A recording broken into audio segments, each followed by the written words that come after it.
Salam budaya. Doa apal ya, warga DI yang baik, luar biasa.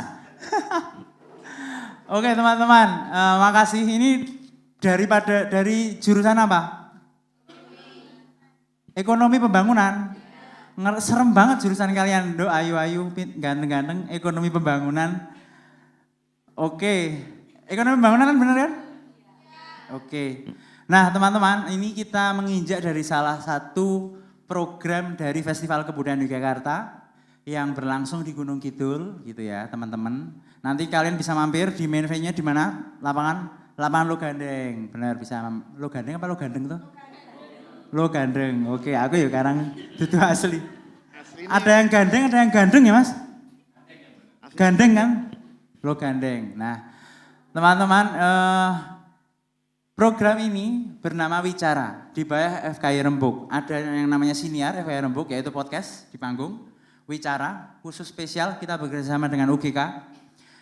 Terus yang ketiga nanti ada wedangan. Nah teman-teman ini hari kedua kita akan bersama dua pembicara spesial kita. Yaitu ada Mas di samping kanan sana ada Mas Andreas Budi Widianta atau AB Widianta. Seorang dosen dari Universitas Gadjah Mada. Peneliti kajian-kajian tentang sosiologi pedesaan dan ekososiologi. Juga banyak malang melintang tentang mengkaji tentang isu-isu desa maupun isu-isu tentang masyarakat sipil. Kemudian ada Mas Wage Daksinarga, ini adalah seorang dulu aktivis teater dan pelaku seni teater, sego gurih gitu kalau pernah dengar. Tapi kemudian beliau sekarang juga mengemban tugas di Desa Pali, Karangasem sebagai seorang lurah. Maklum ya saya kadang-kadang kewalak-walik namanya gitu. Karangasem Palian. Oke.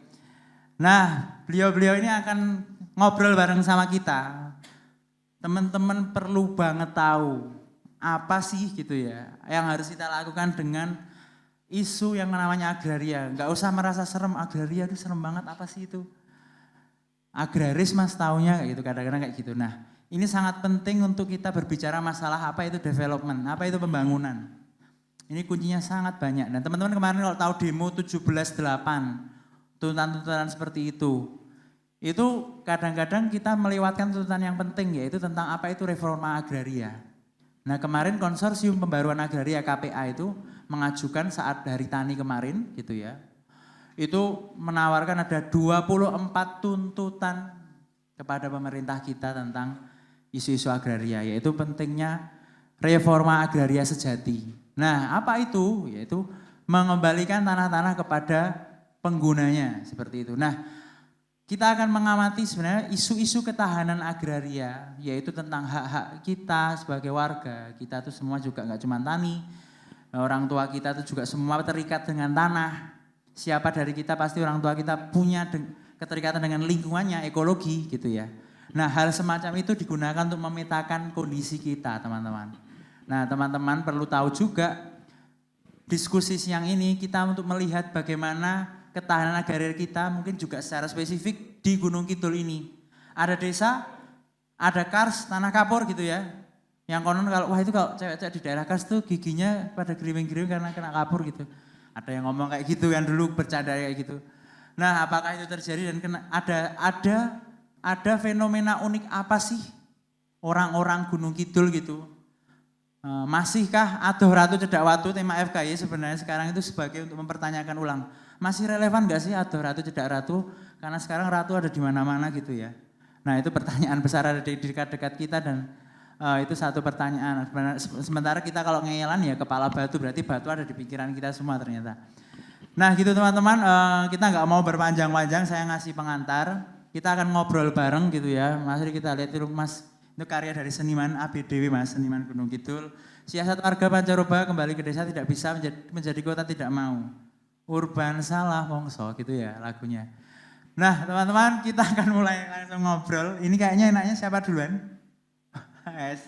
Ini malah ngini foto, di foto teman-teman di foto malah pada kayak gini. Tolong di foto. Siapa dulu nih nanya? Mas Wage ya? Nah Mas Wage bisa biar bercerita gitu ya. Apa yang bisa ditatap Mas? Apa yang bisa ditatap dengan ketahanan, mungkin ketahanan agraria ya secara umum gitu dan realitas lingkungan dan persoalan-persoalan kontekstual yang berlaku di pedesaan di Gunung Kidul tentu saja. Gitu. Monggo Mas Wage dipersilakan cerita panjang. Nggih, matur nuwun. Enggak perlu dikenal, enggak perlu perkenalan ya. Sudah kenal ya, saya namanya Wage gitu aja. Ketika ada kalimat Kars itu dulu Mas AB, KAB. Itu yang paling sulit bagi kami akan ngomong selaku wong desa ya, selaku kepala desa lah gitu.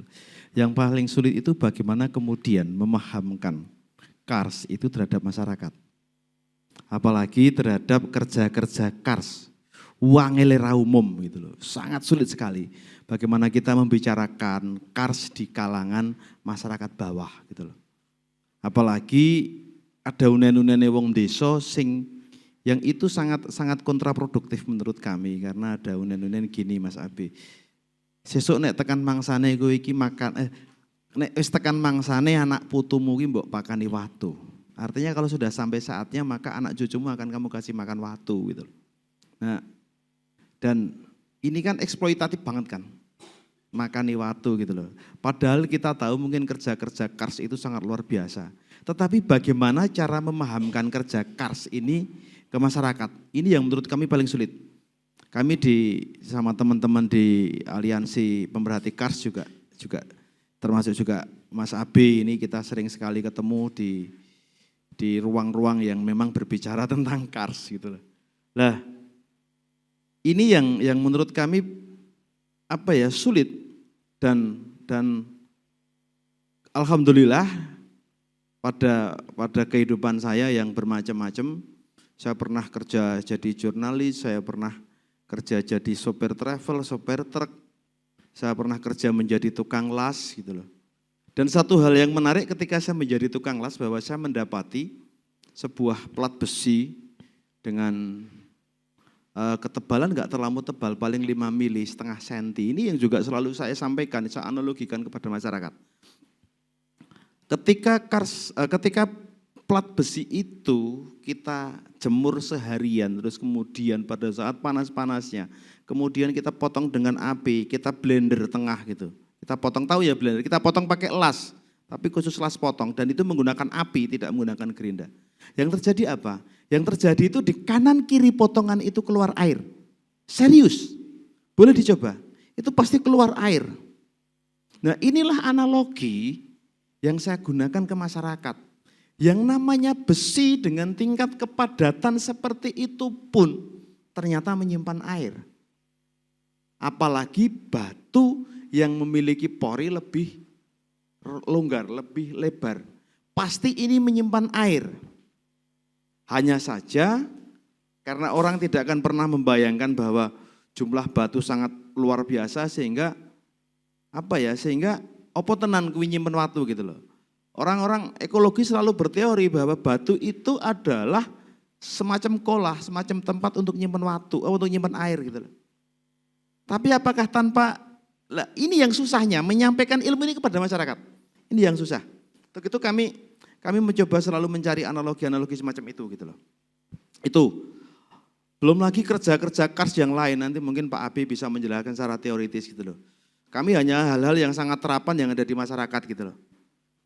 Terus kemudian kalau hari ini terdampak bagaimana Gunung Kidul itu menjadi isu nasional tentang kera ekor panjang. Lah, yang salah siapa kera ekor panjang kayak gini gitu loh. Yang salah kita, karena janjane Tuhan, Gusti Allah itu sudah gawe tata ruang dewe gitu loh. Iki ruange kera ekor panjang, ini rumahnya kera ekor panjang, ini rumahnya manusia untuk bertani, ini rumahnya air, ini rumahnya kelelawar dan yang lain-lain gitu loh. Tuhan sudah bikin satu tata ruang tersendiri tanpa ada dinas dispertaru, dinas tata ruang itu enggak ada, tapi Tuhan sudah ciptakan itu gitu loh. Nah, tetapi karena kemudian manusia itu ya saking serakahnya gitu loh, maka mereka selalu menabrak ruang-ruang yang seharusnya bukan ruangnya manusia gitu loh. Dan ini dalam konteks kebudayaan itu sebenarnya juga ada. Seperti hanya yang disampaikan Mbah Bambang itu juga salah satu warga Gunung Kidul yang saya sama Mas Abi juga pernah ke sana untuk kita ngangsu kawruh dengan beliau-beliau itu gitu loh. Bahwa dalam konteks kebudayaan di Jawa ini ada yang namanya hitungan sewindu, tahu ya sewindu? Sewindu itu 8 tahun. Nah, ternyata setiap tahun itu punya nama-nama sendiri menurut konsepnya orang Jawa. Ada yang wawu, ada yang tahun dal, ini yang paling konteks yang paling populer. Tahun dal, tahun ehe, tahun j dan sebagainya gitu loh. Ternyata dalam konsep kebudayaan simbah-simbah mbiyen ada 3 tahun yang diawali dengan huruf J. Jimawal, Jimakir, J itu sendiri. Nah ternyata 3 tahun J ini yang diawali huruf J ini ternyata ini adalah tahun-tahun yang memang dikhususkan untuk kera, untuk tikus, artinya untuk hama. Atau untuk titah yang lain, untuk makhluk yang lain, bukan hama sih sebenarnya gitu loh. Untuk makhluk yang lain gitu loh. Sehingga manusia itu sudah dikasih jatah 5 tahun. Tapi makhluk yang lain, hewan-hewan dan sebagainya, itu hanya dikasih waktu 3 tahun. Berarti kan sudah menang manusia tuh ini. Tetapi kenyataannya bahwa manusia itu tetap serakah gitu loh. Sehingga yang 5 tahun ini tetap kurang gitu loh. Sehingga yang terjadi hari ini apa? Mereka selalu menyalahkan kera gitu loh. Menyalahkan kera. Dan saya tuh paling sering diajak padu sama warga saya terkait dengan kera gitu loh. Makanya selalu saya omongkan gitu loh.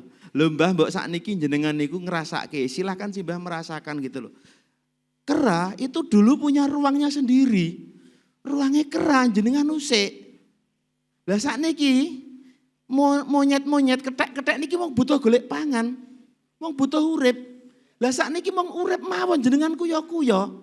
Ruang tidak dikasih, jaluk gedang, jaluk panenan sithik juga dikuyo-kuyo, ditembak dan sebagainya. Lah jenengan ki ora ngrasake dadi ketek, saya juga selalu gitu loh. Iya, betapa susahnya gitu loh. Jadi makhluk lain selain manusia gitu loh. Memang sudah ada upaya-upaya tapi tetap sama aja gitu loh. Upaya yang pertama adalah mungkin salah satu contoh, saya hanya bisa menceritakan di wilayah saya ya. Di wilayah BKS di Apalian itu sudah ada program dulu penanaman buah-buahan untuk kera. Ada sirikoyo, ada sirsat, ada talok, ada lengkap itu. Tetapi kenyataannya apa? Silahkan cek. Ada bus dari daerah Saptosari yang jam 1 malam sudah berangkat nanti setengah 2 sampai pasar Wonosari. Yang dibawa apa? Ya sirsat, srikoyo dan sebagainya. Artinya apa? Jatah ketek tekan pasar gitu loh. Betapa biadabnya kita gitu loh. Sangat tidak berperi ketekan kan. Nah ini gitu loh. Ini kenapa saya bercerita tentang ini? Karena memang menurut kami bahwa ketahanan tentang agraria itu bagaimana kemudian masyarakat bisa memaknai ruang-ruang yang hari ini, tanah-tanah yang ada di sekitar kita gitu.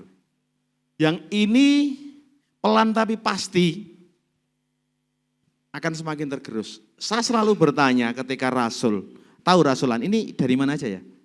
Rasul itu bersih desa, ini dari Gunung Kidul ya kebanyakan ya? Oh ya, ya.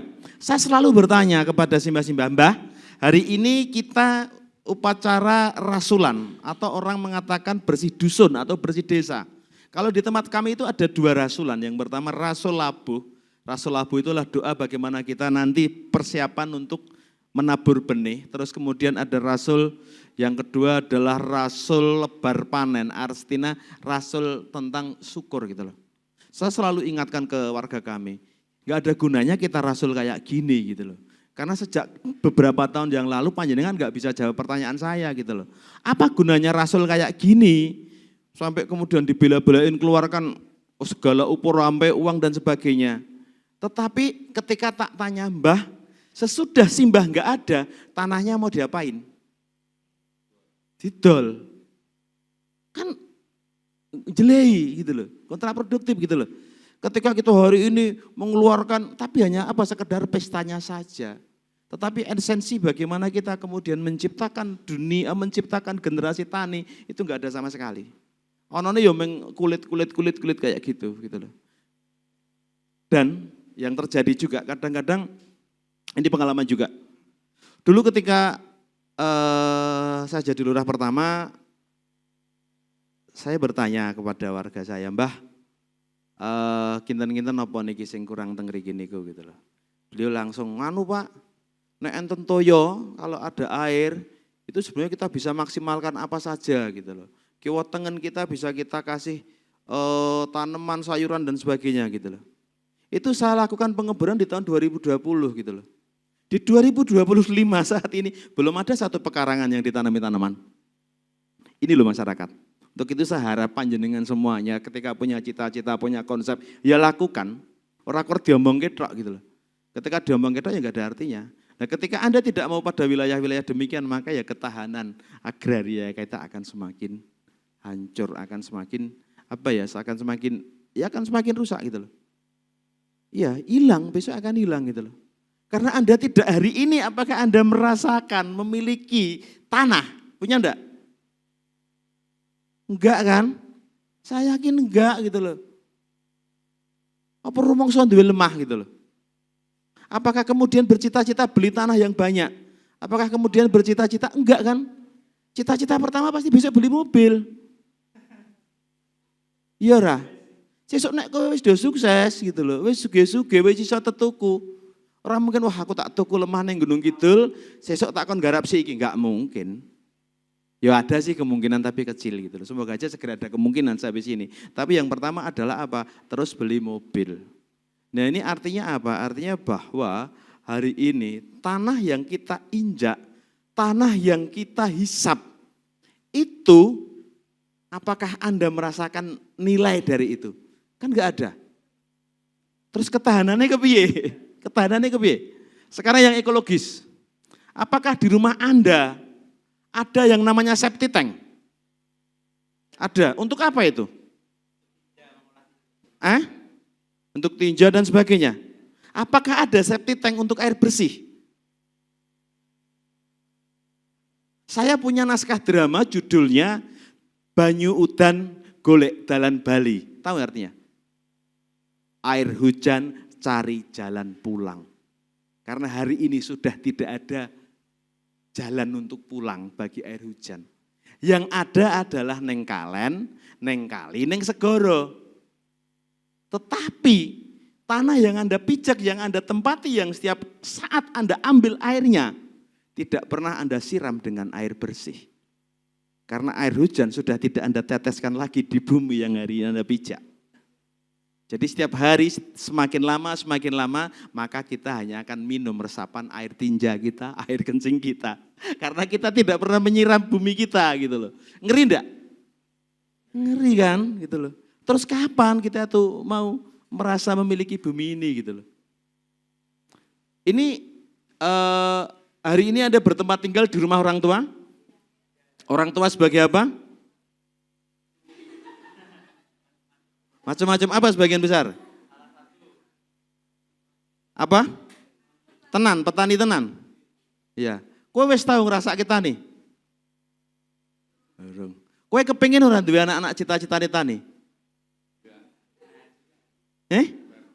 Babar blas ya ta? Saya berani bilang babar blas gitu loh. Saya yang berdoa dari dulu moga-moga anakku gelem tani. Sampai hari ini juga masih kesulitan. Gitu loh. Jadi kalau hari ini kita tidak bisa kemudian menemukan nilai dari tanah kita, maka persiapan, sekali lagi persiapan, Indonesia, Jawa dan sebagainya akan segera hilang. Jadi jangan salahkan ketika laut dipagari. Karena kita tidak pernah merasa punya laut, karena kita nggak pernah merasa punya tanah gitu loh. Apalagi punya batu. Dari rumah duwe ora. Paling batu akeh itu. Sedangkan di seluruh kehidupan kita itu sebagian besar batu. Ada batu untuk akeh, ada batu untuk pasujutan, ada batu untuk tahta namanya batu gilang. Ada batu itu luar biasa gitu loh. Dan ketika tadi saya ngomong bahwa batu itu adalah rumah bagi air gitu. Itu baru satu. Belum nanti Pak Ade bisa sampaikan yang lain lagi gitu loh.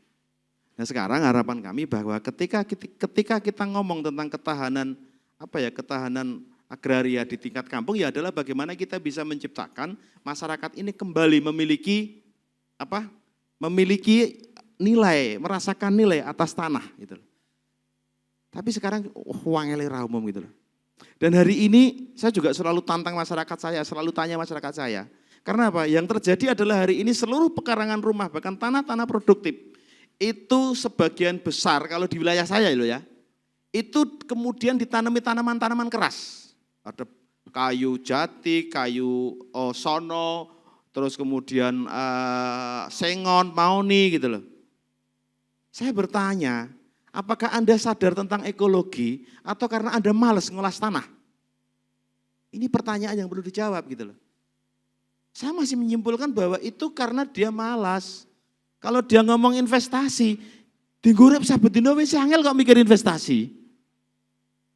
Nah, ini untuk itu saya mohon nanti ya sebenarnya ketahanan agraria itu bagaimana kemudian kita bisa sadar betul tentang manfaat-manfaat dari tanah dan kemudian meningkatkan kembali manfaat-manfaat dari tanah. Dan tanah yang dikelola oleh Tuhan, artinya kan tanah itu kan milik Tuhan loh ya. Isi tanah itu kan milik Tuhan loh ya. Dan tanah itu adalah sesuatu yang paling murah sekali. Artinya apa? Yang maha pemurah, yang selalu memberi. Anda tahu jagung? Kalau tanam jagung sebiji jadinya berapa? 1 tongkol ya? Udah pernah hitung jagung 1 tongkol yang normal? Hitungan, menarik untuk dihitung. 1 jagung yang normal, yang kelasnya bukan kelas hibrida, itu 150 sampai 200. Kalau kelas yang hibrida itu bisa sampai 400 sampai 600. Gusti Allah itu menciptakan sebiji yang kemudian kamu tanam, dilipat gandakan minimal jadi 150. Itu kerja tanah. Ngopo kok wong tani ra sugih? Ada satu sistem yang nanti semoga dibongkar Pak Abi. Ada kesalahan sistem yang semoga nanti bisa kita diskusikan. Selama kita belum bisa menemukan makna dan fungsi, terus kemudian kita merasakan apa yang sudah diberikan tanah kepada kita tidak akan pernah punya ketahanan agraria. Ini makanya saya mohon, ini teman-teman semuanya bagaimana kemudian kita menyadari kerja-kerja alam yang luar biasa. Gitu loh. Wis wambedina mbok isingi, mbok uyuwi ya tetep dia aja dan kita lupa akan membersihkan tanah yang kita miliki. Ini kan ngeri sekali. Nah, ini yang menurut kami perlu kita edukasikan ke masyarakat gitu loh. Dan mengedukasi masyarakat itu betapa susahnya gitu loh. Karena kalau secara teori psikologi bahwa semua otak manusia itu pemberontak. Sehingga kalau kita tidak menemukan cara bagaimana kemudian menyampaikan sesuatu maka ya hanya akan ditolak. Sekarang kalau nggak percaya tak tes ya, tolong saat ini, jam ini, menit ini, tolong semuanya jangan bayangkan berada di Pantai Baron yang sangat panas dengan debur ombak dan juga angin yang semiribit. Tolong jangan bayangkan. Bayangke ora? Bayangke ora? Bayangke. Nek orang ngapusi, mesti bayangke lah itulah bukti bahwa otak manusia itu pemberontak. Sehingga yang terpenting adalah bagaimana kemudian kita mencari cara untuk menyampaikan ini gitu loh. Untuk menemukan pengalaman bahwa besi itu bisa mengeluarkan air. Ini juga memerlukan memerlukan sampai kebingungan aku tuh bagaimana kemudian menyampaikan iki lho Mbak nek watumu entek, banyumu ya entek gitu loh. Simba-simba akan ngomong apa iya? Mau mosok watu kok ana banyune gitu loh. Karena dia hanya melihat dalam jumlah-jumlah yang kecil gitu loh. Tapi untuk menyadarkan ini perlu gitu loh. Sehingga nanti saya mohon kesadaran ini tumbuh dan kemudian tolong dikembangkan ke masyarakat gitu loh. Dan memang yang kedua adalah bagaimana mencari cara untuk menyampaikan ini kepada masyarakat. Seperti halnya ketika ngomong tentang kesehatan mental, Dokter Ida itu berarti ngajak saya. Kalau audiennya adalah audien Nyon Sewu, audien ibu-ibu yang kader-kader yang Nyon Sewu secara pendidikan dan sebagainya itu standar gitu loh. Pasti ngajak saya, karena apa? Nyilih cangkemnya Mas Wage gitu loh. Karena cangkem saya itu selalu ngomong hal-hal yang mereka tahu gitu loh. Saya nggak pakai istilah-istilah karena memang nggak tahu gitu loh. Dan untuk itu yang pertama Anda tahu ilmunya, dan yang kedua Anda bisa merasakan fungsi tanah itu, dan yang ketiga adalah tolong ketika Anda merasakan, kemudian ini yang perlu Anda sampaikan ke masyarakat luas. Sehingga ketika sudah ada seperti ini, insya Allah ketahanan agraria kita tidak begitu mengkhawatirkan.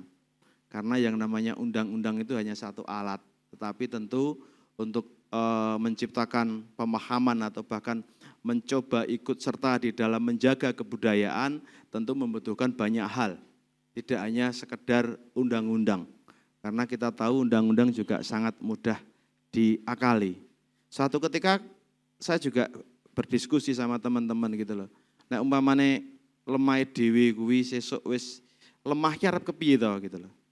Lemah ki sesuk nek umpamane dikuasai negara atau hari ini ketika keraton kemudian menguasai tanah-tanah Sultan Ground gitu loh. Apakah kemudian ini dianggap negatif gitu loh? Menurut saya belum tentu. Karena nek sing tuku wong liya ya arep kepiye gitu loh. Ya semoga aja keluarga keraton apa ya Mas. Artinya kemudian tidak memanfaatkan iki FKY apa ya? Ya semoga saja keraton putra-putri beliau besok memiliki konsep ekologi yang bagus, memiliki konsep ketahanan agraria yang bagus, sehingga tidak kemudian ketika dikuasai ini terus dienggo wong liya gitu loh. Itu yang lebih serem. Nyen sewu, ini banyak dari mana aja? Rongkop? Mana? Tepus? Selang? Selang Wonosari? Ya. Pelayan, Piaman ya. Ya. Palian ada enggak Palian? Enggak ada ya. Kira-kira apakah tanah di pinggir segara itu milik siapa sekarang? Di pinggir segara. Ya nek Gusti Allah, siapa sekarang yang menguasai? Investor gitu loh. Apakah Anda sekedar kerungu apa wis tau rono? Pernah lihat ya. Ya itu makanya. Dulu saya enggak tahu ya, di Gunung Kidul Mas Abe, dulu ada PT Jatrupa Mandiri. Itu tentang bagaimana kemudian dia mengembangkan energi dari jarak pagar. Saya agak waktu itu kalau bahasa Andesone cingak gitu loh, agak heran. Ya. Kenapa sekedar budidaya jarak pagar yang ada di sana adalah helikopter, fasilitas-fasilitas yang luar biasa gitu loh. Dan pada akhirnya sekarang terbukti mangkrak. Tetapi meninggalkan bahwa cempluk sing kae wis tek iki. Cempluk sing kae wis tek iki. Ini satu hal yang menyedihkan gitu loh. Awake dhewe iki diakali gitu loh. Kita itu diakali gitu loh. Mungkin ini yang bisa kami sampaikan sebagai pematik. Monggo saya kembalikan waktunya. Oke, terima kasih banyak Mas Wagid, teman-teman tepuk tangan. Luar biasa pantikannya, seger banget kan. Sesaat langsung masuk ke pikiran semua. Jadi saya tadi menyorot ini penting banget teman-teman. Jadi ternyata kita sekarang di FKY gitu ya, ternyata kebudayaan ya, Festival Kebudayaan Yogyakarta, ternyata kita perlu berbicara yang terdekat yaitu kebudayaan tanah, ya misalnya kayak gitu ya. Yang diceritakan Mas Waki tadi benar bahwa di balik, enggak cuma di balik tanah ada air, di balik batu itu ada air gitu, ada kehidupan. Di balik sebiji jagung itu bisa jadi ribuan, terus berlipat ganda, tidak mungkin berlipat jadi mengecil. Itu jadi diciptakan untuk makin banyak. Nah kok malah makin menyusut ada yang salah berarti sistemnya. Gitu kira-kira yang disampaikan Mas Waki. Jadi saya menyoroti banyak ujaran-ujaran termasuk ya tadi tanah yang kita injak apakah Anda merasakan itu? Itu perlu kita pahami betul makna itu. Terus kita apakah pernah merasa memiliki tanah? Apalagi batu. Tanah aja nggak memiliki batu tambah kita nggak pernah anggap batu kan. Kadang-kadang watu gitu. Wis, padahal itu menentukan sekali. Dan yaitu nek watu muntek, banyumu yo entek. Nah, inilah penyadaran di level masyarakat mulai dari kita. Itu salah satu cara kita menyadari diri ya. Ada yang bilang kenali dirimu gitu. Salah satunya melalui kebudayaan tanah. Ini pantikan awalnya dari Mas Wagi. Selanjutnya monggo Mas AB Widianta untuk pertanyaannya adalah bagaimana kira-kira membahasakan secara sistematis gitu ya. Untuk secara struktur ini teman-teman di pembangunan gitu ya. Gimana sih memahami ketahanan agraria itu, ya. Terus di level desa, iya seperti apa gitu di desa-desa. Ini gimana sih mengurai sistemnya Mas gitu loh. Ada desa, ada kota, terus kalau sudah di kota nggak perlu bicara desa po gitu. Apakah kalau sudah desa terus nggak kota? Kalau bicara agraria apakah cuma desa aja gitu? Terus kota nggak bicara agraria gitu. Padahal masalahnya sama. Sing duwe ya grone podo gitu. gitu. Nah itu juga satu pertanyaan. Nah monggo Mas Abi. Tunuhun, Mas Hadi, Mas Fakih. Assalamualaikum warahmatullahi wabarakatuh. Katanya seru ini. Ini keras, cukup ini. Ya teman-teman, dari ekonomi pembangunan ya, saya ingin tanya, ini mendasar sekali. Ekonomi itu asal katanya apa? Ekos itu tulisannya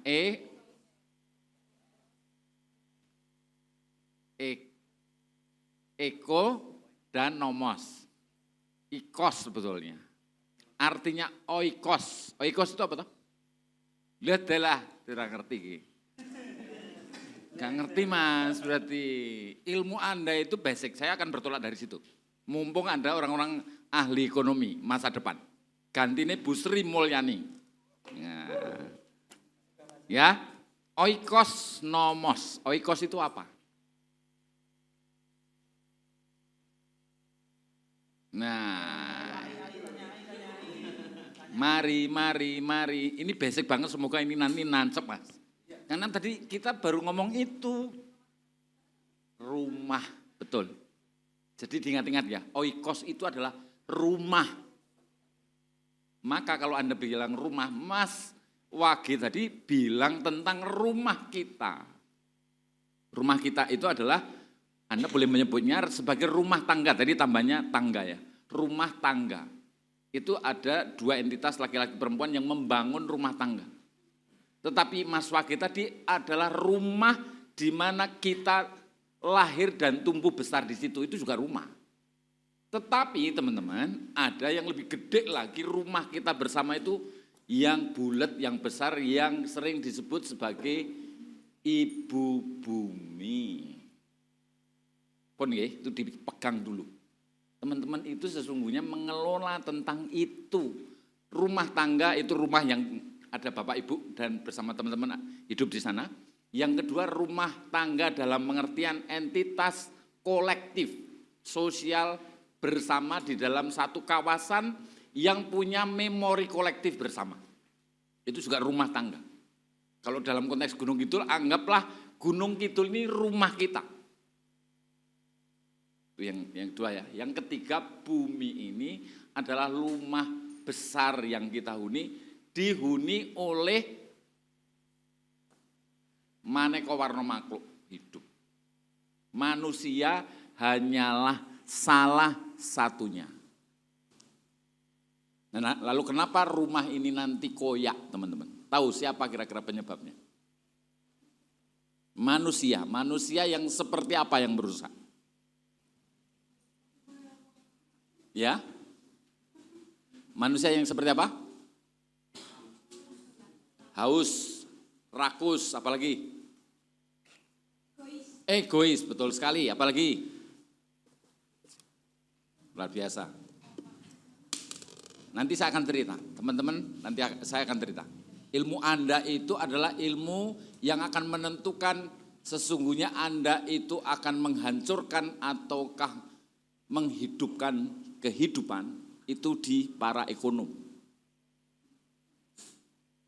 Kuncinya adalah teman-teman. Maka pesan ini saya kira tepat nih Mas Wage, Mas Hadi ya. Kawan-kawan ini adalah orang-orang yang berumah di Gunung Kidul dan punya ilmu bernama ekonomi pembangunan. Pas banget ini.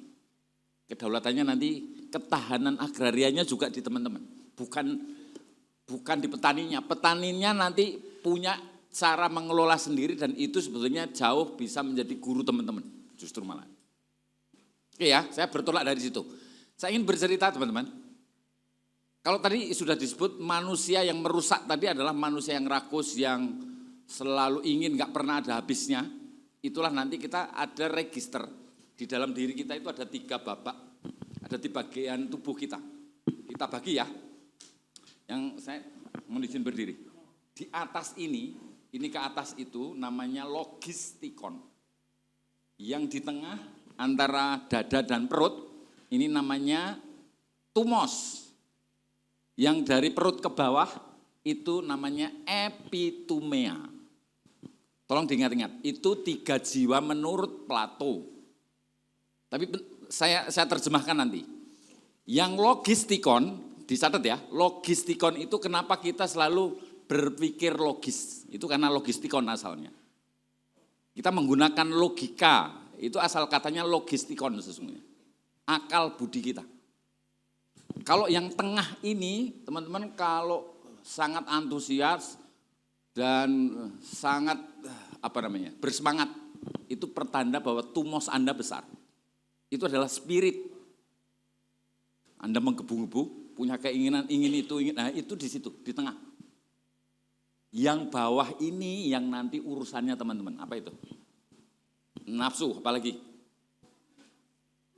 Betul. Kita kadang-kadang tabu ya mengatakan nafsu. Padahal itu nanti yang bagian yang penting untuk dikelola karena dia akan melanggengkan atau melestarikan kehidupan atau menghancurkan kehidupan. Persis, disitulah. Yang di bawah ini adalah kebutuhan makan, minum, dan seks. Itu yang disebut kebutuhan ekonomi. Nah teman-teman mengelola yang di bawah ini. Coba Anda bayangkan, Anda mengelola kebutuhan biologis manusia. Seluruh manusia Gunung Kidul kalau nanti Anda di Gunung Kidul. Kalau itu rumah tadi, berarti kalau Anda punya rumah tangga, berarti seluruh suami atau istri, anak Anda nanti, kalau Anda punya rumah tangga nanti. Oke, saya ulangi ya, yang di atas namanya logistikon, yang di tengah namanya tumos, yang di bawah namanya epitumea, adalah nafsu-nafsu biologis tentang kebutuhan biologis orang.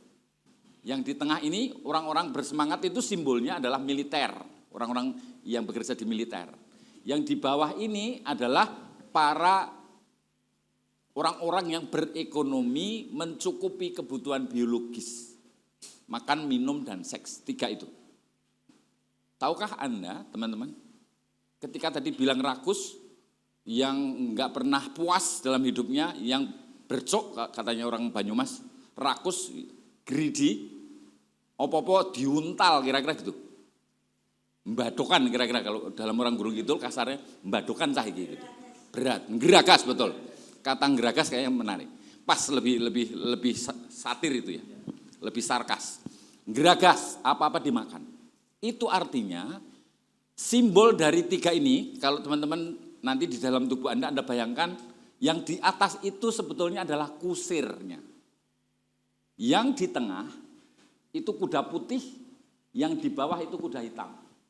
Teman-teman berarti ketika si kusir ini tidak bisa mengendalikan yang di tengah dan yang di bawah, sesungguhnya dia sudah manusia yang tidak punya akal budi lagi.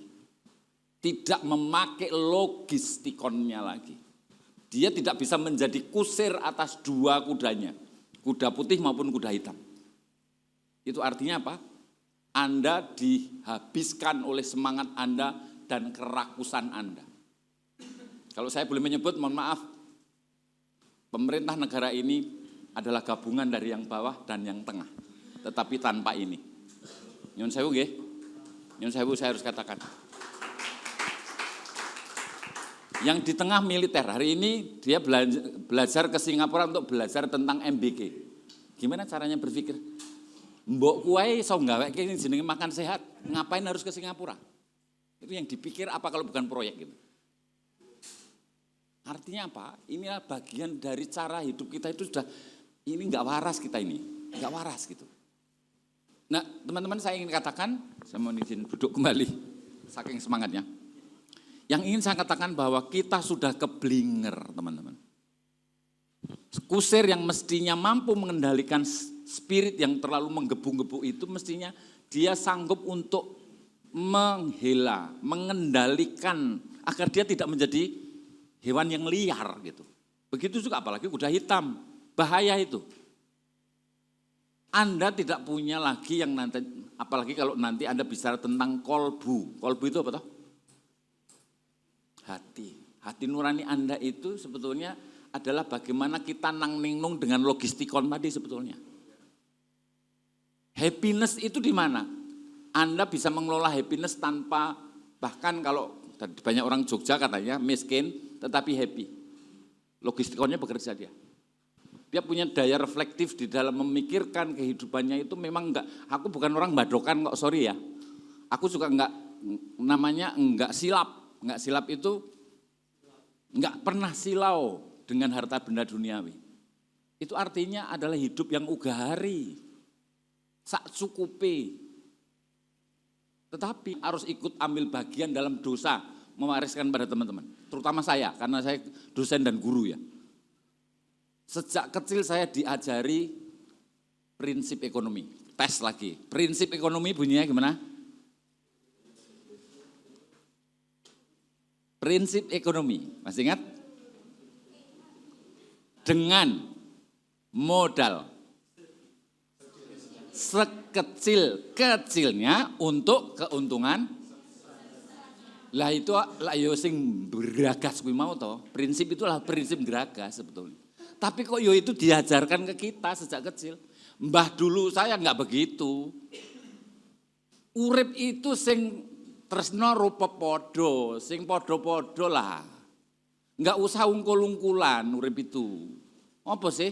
Gitulah karena Jawa Timur apa sih gitu. Oke ya teman-teman, saya ingin katakan bahwa kesadaran kita sudah diracuni itu. Maka teman-teman yang enggak punya HP iPhone hari ini cemas, enggak punya motor Ninja hari ini cemas, ya begitu. Itu bagian dari kerusakan pikiran kita itu ya sudah begitu. Orang pada heran loh, saya ini dosen tapi enggak punya rumah. Heran. Ya saya punya rumah bapak saya di Pampang Palian itu. Heran, kok bisa? Ya bisa, memang saya sendirian mau ngapain? Bapak saya pulang di Palian di sini ada rumah. Lalu untuk apa? Saya nggak tahu. Bapak, ya saya menjalankan kehidupan berjalan aja. Memang saya harus dengan podo sana enggak. Bagi saya, podo sana itu boleh tetapi jangan lupa bahwa Anda juga harus menjadi diri Anda sendiri. Kalau Anda semakin mengikuti apa yang dimaui orang, Anda akan kebingungan menjadi diri Anda sendiri.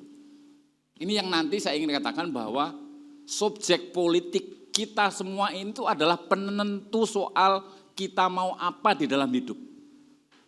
Itu ditentukan oleh kita niat, kira-kira apa niat kita. Saya ingin kembali kepada cerita teman-teman sebagai ekonom masa depan. Bolehkah kita punya sebuah revisi atas cara berekonomi yang tidak geragas tadi? Ada enggak? Ada. Hatta adalah salah satunya. Dia yang selalu bercerita bahwa berekonomi itu adalah sebuah, ekonomi itu bukan uangnya yang penting.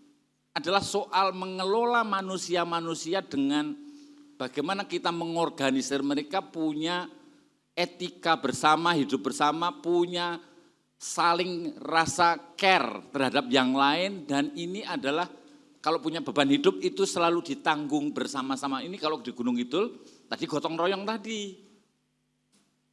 Tapi masalahnya hari ini kegotong royongan itu juga palsu.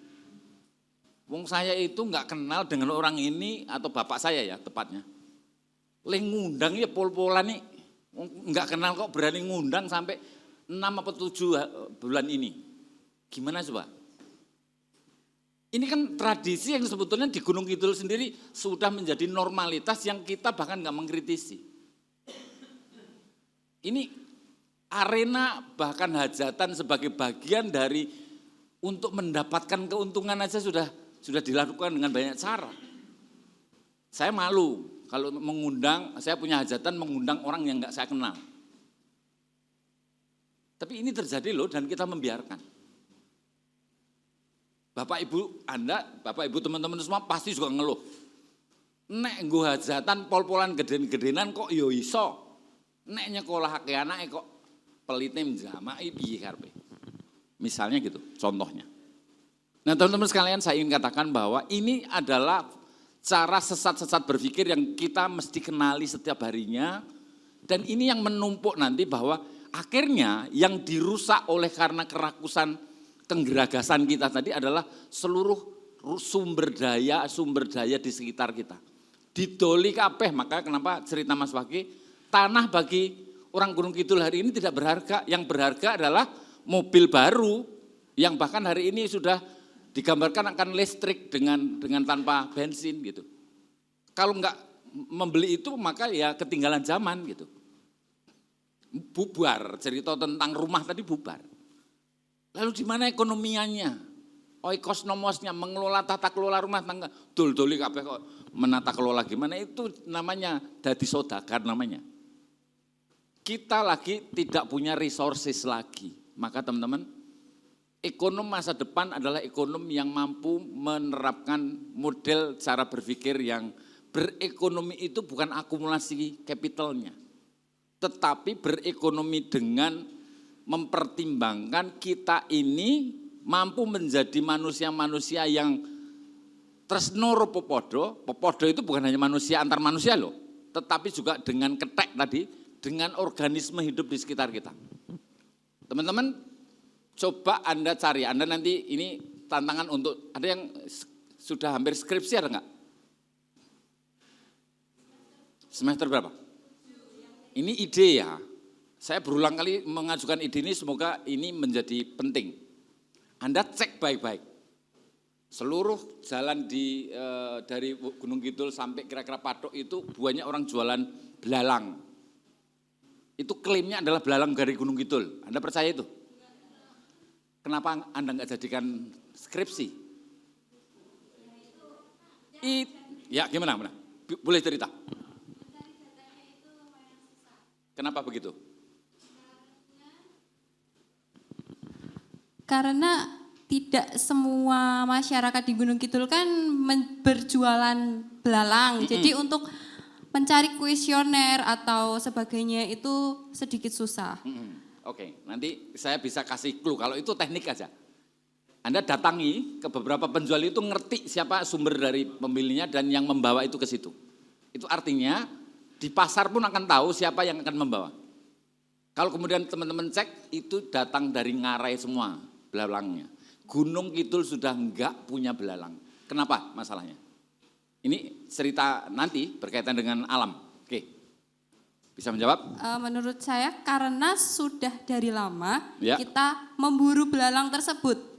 Diburu, kemudian dijual, dan kita tidak menyisakan sedikit pun untuk mereka berkembang biak kembali. Nah, oke, logiknya masuk, tetapi saya ingin tambahkan kenapa ada unsur, kalau itu hanya dikonsumsi manusia sebetulnya cukup. Dan Mahatma Gandhi mengatakan, bumi ini mau berapapun jumlahnya orang itu akan cukup untuk memberi makan seluruh umat di bumi. Yang tidak cukup adalah memberi satu orang yang geragas tadi. Enggak akan cukup bumi ini. Sama, saya ingin katakan, nanti cek baik-baik, belalang di Gunung Kidul habis karena petaninya pakai gramasum. Cek. Fatal itu. Rumput itu adalah tanda kehidupan. Kalau Anda memakai kimia, Anda sebetulnya tengah bunuh diri. Kita semua tengah bunuh diri sebetulnya. Kita nggak punya resources, belalang itu dari luar. Kalaupun toh kita mendapatkan keuntungan itu, toh itu hanya selisih jualan dari membeli belalang dari luar, dan kita hanya berapa persen. Coba kalau belalang itu milik kita sendiri. Sumber protein hadir dulu zaman nenek moyang, ada pudol, belalang, laron, oret, olan-olan, macam-macam ya. Kita hari ini habis. Teman-teman, nanti cek baik-baik berapa jumlah tanaman, namanya toko, bibit, dan pupuk kimia di Gunung Kidul. Itu bisa jadi skripsinya teman-teman. Berekonomi tapi ekonomi hijau. Saya kasih frame dengan namanya donat ekonomi. Nanti Anda cari, di Google sudah banyak. Donat ekonomi. Itu adalah ekonomi hijau yang ramah lingkungan dan ramah kepada mereka kaum miskin. Roosevelt namanya. Itu donat ekonomi. Nanti Kenapa kita ini berekonomi itu juga harus menakar betul tentang ekologi kita. Itu belum yang lain ya, termasuk umbi-umbian. Kita masih banyak cerita sebetulnya. Umbi-umbian hari ini sebetulnya adalah sumber protein, sumber karbohidrat yang paling dahsyat itu. Atau kalau kemudian begitu banyak varietas lokal yang juga punya nilai tentang misalnya tanah-tanah, misalnya ada gembili, uwi, kelentang kleci, apalagi ya garut ya, girut betul. Teman-teman itu tinggal cerita, ada beberapa tokoh. Kalau teman-teman mau berekonomi, Anda punya bisnis dan masih berbasis kepada tanah, ada tokoh-tokoh beberapa yang masih punya ahli namanya breeder. Breeder itu pemulia bibit-bibit umbi di Gunung Kidul.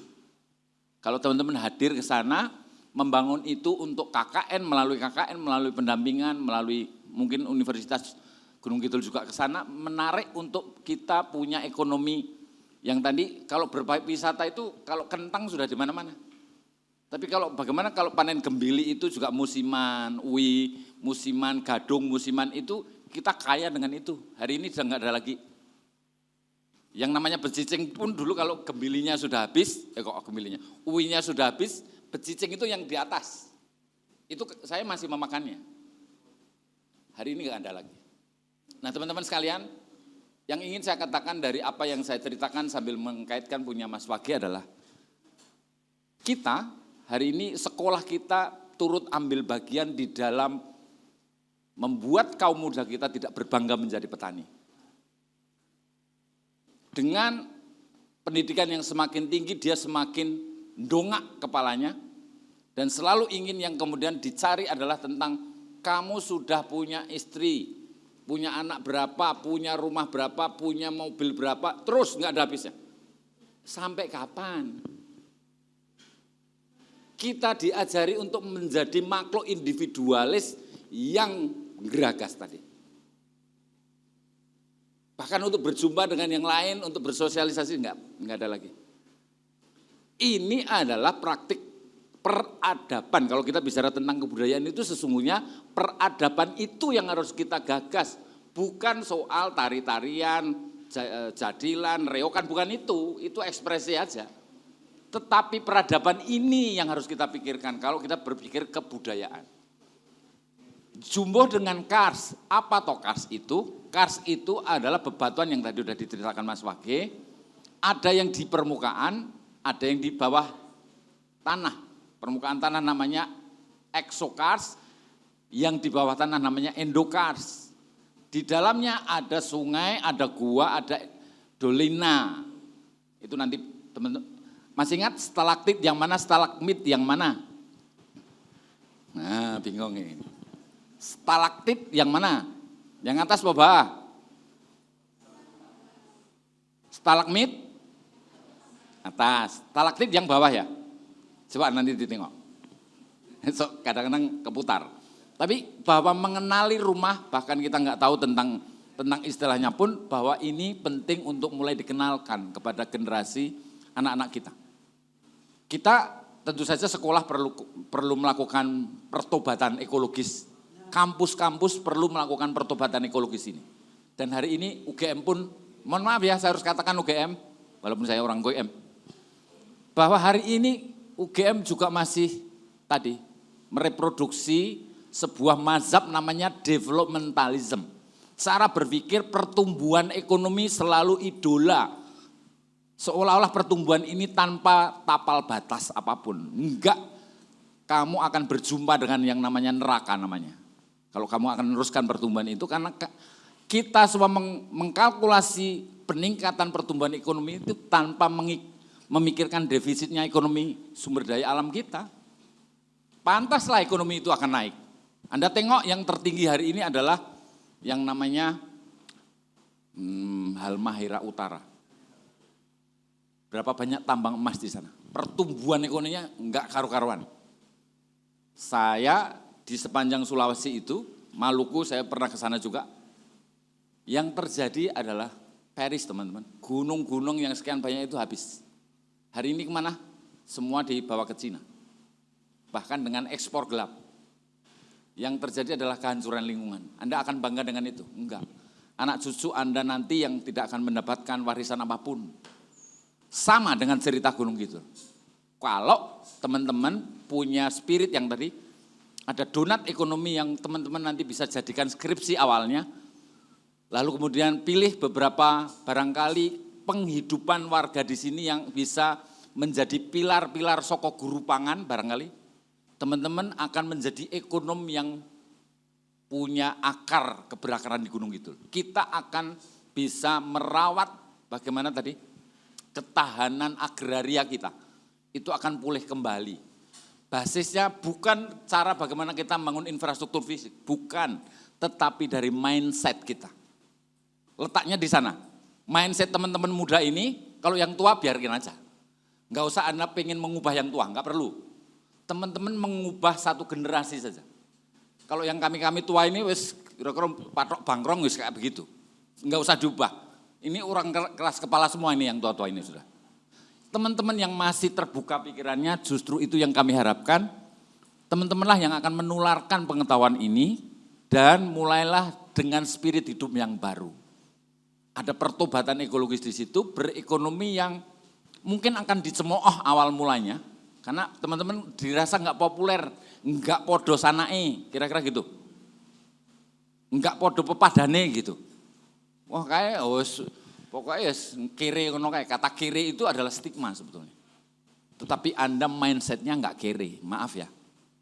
Mindset Anda itu mindful, adalah pikiran yang kaya, hanya kamu belum tahu bahwa ini akan membangun sebuah empire, bagaimana kas ini akan terselamatkan, air akan tumbuh, reboisasi dengan pepohonan yang kemudian akan tumbuh dengan ekonomi hijau tadi, teman-teman akan punya harapan ke depan untuk anak cucu. Boleh jadi yang sekian banyak orang di Yogyakarta itu kan seruan ya teman-teman. Jangan lupa ya, Yogyakarta itu adalah pusatnya bencana. Anda di sini itu walaupun celak Watu Tebih Ratu, Anda akan terhempas dari megatrust pun akan aman karena siapa yang akan melindungi Anda? Kars. Jangan salah, ini sebentar lagi loh megatrust.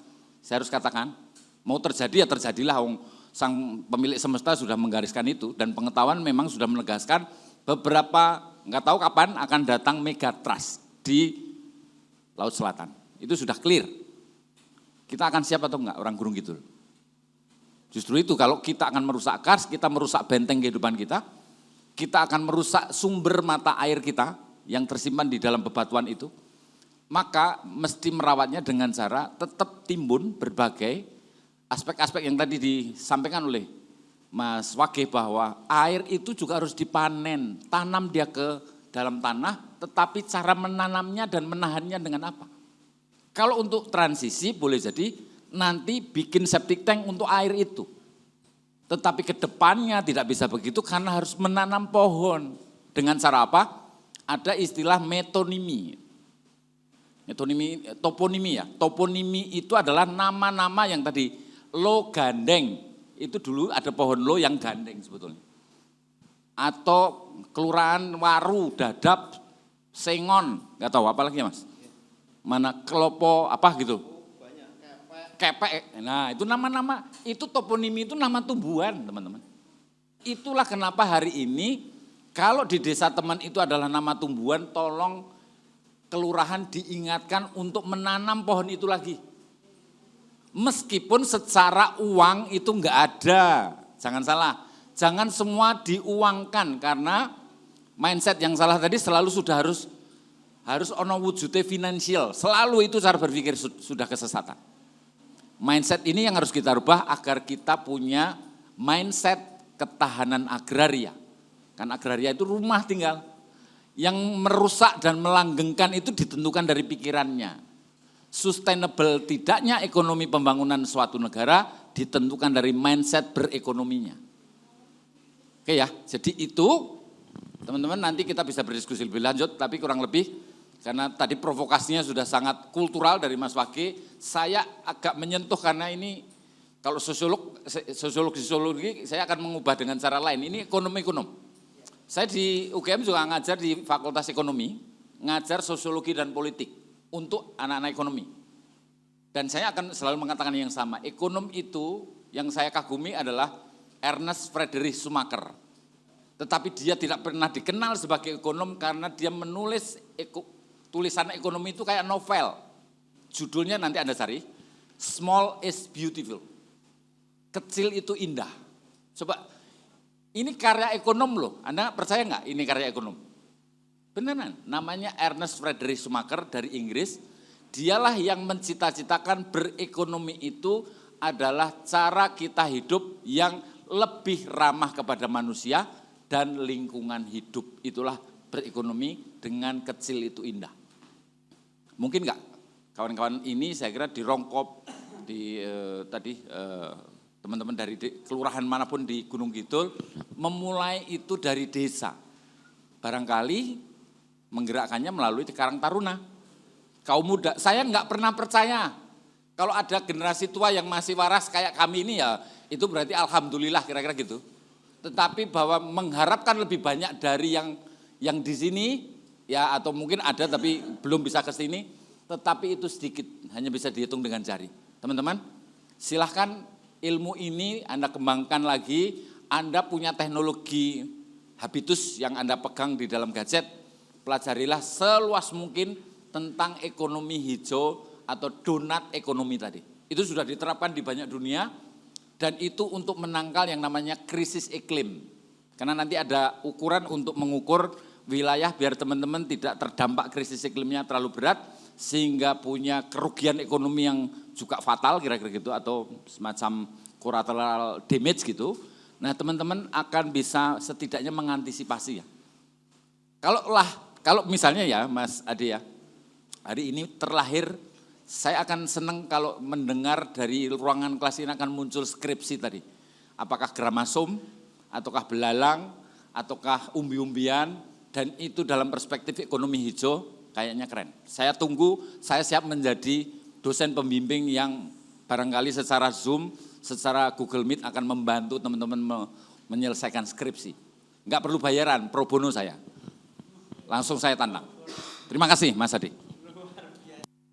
Teman-teman, wow banget, ini luar biasa banget ya teman-teman, tadi banyak banget yang dipaparkan, daging semua nih, full daging semua. Itu tadi udah siap ya tawaran-tawarannya tadi Mas Wage menyampaikan poin-poin nyata gitu ya, terus ditambah oleh Mas Abe ya. Gimana nih teman-teman intelektual muda ini menyusun itu menjadi kerjaan akademis kalian gitu. Nah, ayo teman-teman silahkan apa yang lagi unek-uneknya mungkin lagi panas nih. Silakan. Ada yang pengen nggak? Harus kepengen dong. Boleh. Udah ini aja, udah. Saya nambahi Mas Abi aja gitu loh. Tentang gramason. Perlu Anda ketahui gramason itu di samping insektisida yang membunuh banyak hal. Tetapi di situ kemudian juga ada ribuan jutaan bibit gulma tadi. Iya, jadi itu sebenarnya salah satunya adalah racunnya itu adalah racun hormon pertumbuhan rumput dengan dosis tinggi. Sehingga ketika dikasih itu maka dia akan mati, tetapi setelah itu maka akan tumbuh rumput lebih banyak lagi. Lah kalau nggak kayak gitu ya pabriknya mati. Untuk itu siap aja diakali selamanya kalau Anda nggak mau nulis skripsi tentang itu, matur nuwun. Aduh, oke. Silakan teman-teman, ada yang ditanyakan? Masa gak tanya, ini langka banget loh. Kita 1 milenium sekali nih. Masih ada punya 5 usulan skripsi kalau mau. Wuh, weh. Ayo. Kalau bisa kiri 5-nya muncul bisa jadi Bupati Gunung Kidul. Gak ada. Oke Mas, mungkin tambahin lagi ya, Mas Wage dulu. Tentang apa realitas-realitas yang terjadi ya Mas. Tentu saja di Gunung Kidul misalnya, bahkan mungkin kita juga bisa bicara secara Yogyakarta gitu ya. Sambil untuk berbicara tadi, kalau sekedar memahami ini Sultan Ground, ini Bay Ground gitu ya. Apakah itu cukup? Mau jelas sekitarnya enggak? Wong dia akan terus, itu tadi yang nomor Eros tadi ya Mas ya. Dia akan kekuasaan akan selalu eros kayak gitu, menghancurkan kayak gitu. Nah tapi kan penguatan mental itu, mental kan yang nggak ada di perpustakaan nih mental nih. Nah ini yang kesulit, membentuk itu. Nah realitas-realitas di Gunung Kidul coba Mas bisa diceritakan lagi gitu ya. Untuk menambah peristiwa-peristiwa yang nggak diketahui teman-teman. Yang nanti ditambahi Mas AB gitu ya. Untuk diramu jadi karya skripsi dan yang lebih penting adalah skripsi kesadaran ini. Itu untuk bertindak akhirnya. Monggo.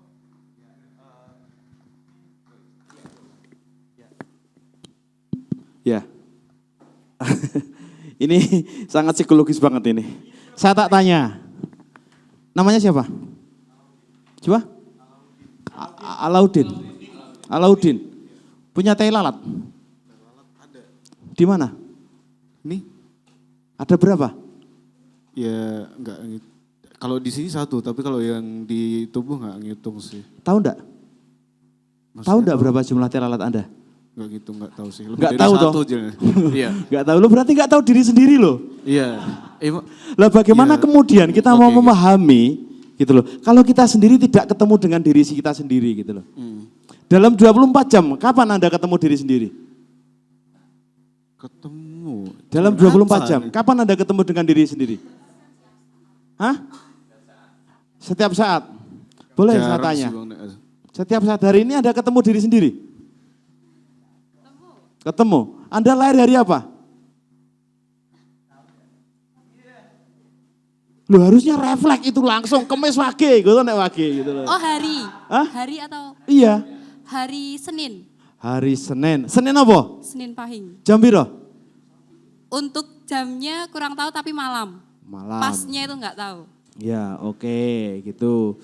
Setelah Anda tahu, iki kok atau banget lah Godi. Sebenarnya jauh banget ini nanti gitu loh. Oke ini tahu ya hari lahirnya gitu loh. Apakah Anda tahu kebiasaan Anda yang tidak disukai oleh orang tua? Ini gampang banget loh pertanyaannya. Gampang banget. Tahu. Apa? Tidur di rumah. Apa? Malas-malasan di rumah. Nah, ya orang mulai berarti cah minggatan kayak. Tidak tidur di rumah gitu loh. Anda tahu bagaimana kemudian Anda bisa memanage diri Anda sendiri kemudian untuk sekedar menyenangkan hari orang tua. Paham enggak? Wes kita gawe yang paling gampang. Anda yang paling suka makan apa? Gimana? Anda yang paling suka makan apa? Saya nggak ada spesifik. Apa? Tidak ada yang spesifik. Sayur bening? Mas ini salah generasi sampean muni sayur bening ya ora iso Mas. Apa? Yang Anda sukai apa? Tidak ada yang spesifik tapi semua suka. Insya Allah. Semua Suka insya Cah Allah. saiki Mas, gak ada yang spesifik. Cah saiki ternyata Suka, seperti benar, itu. suka. Ya udah. Oke. Artinya apa? Bahwa kita tanpa mengetahui diri sendiri, maka kita tidak akan memahami apa yang ada di sekitar kita. Dan jangan pernah memahami apa yang ada di sekitar kita tanpa kita memahami diri kita sendiri. Karena hakikatnya kita itu hidup sendiri, baru kemudian bersosial. Lah kenapa ini kemudian tak kait-kaitkan dengan pertanyaan ini? Karena apa pertanyaannya aku? Pertanyaan tadi apa? Iya, itu bagaimana peristiwa-peristiwa ya, Iya.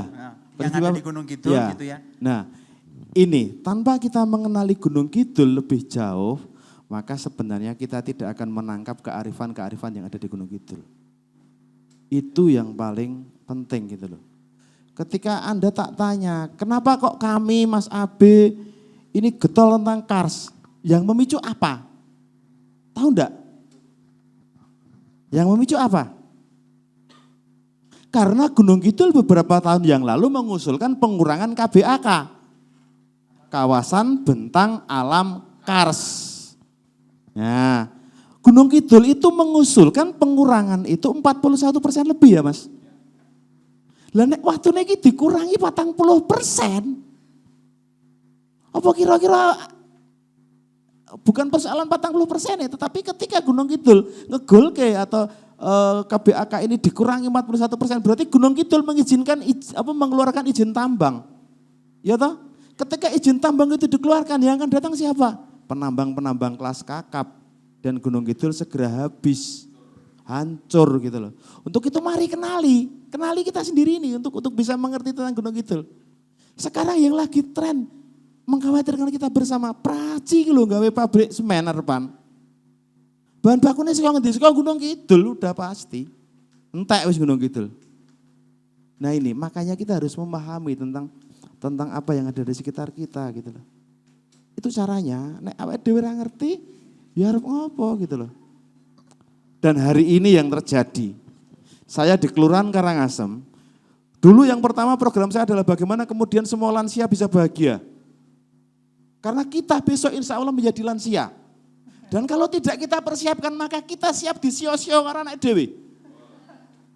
Itu pasti toh? Pasti karena kita tidak pernah mengajarkan itu gitu loh. Terus yang kedua adalah kami juga hari ini lagi getol-getolnya tentang yandu remaja. Kenapa saya getol yandu remaja? Karena makanan yang kita makan, makanan yang kita kasihkan ke anak-anak semuanya udah gak sehat. Ya kan? Makanya kita pahamkan itu.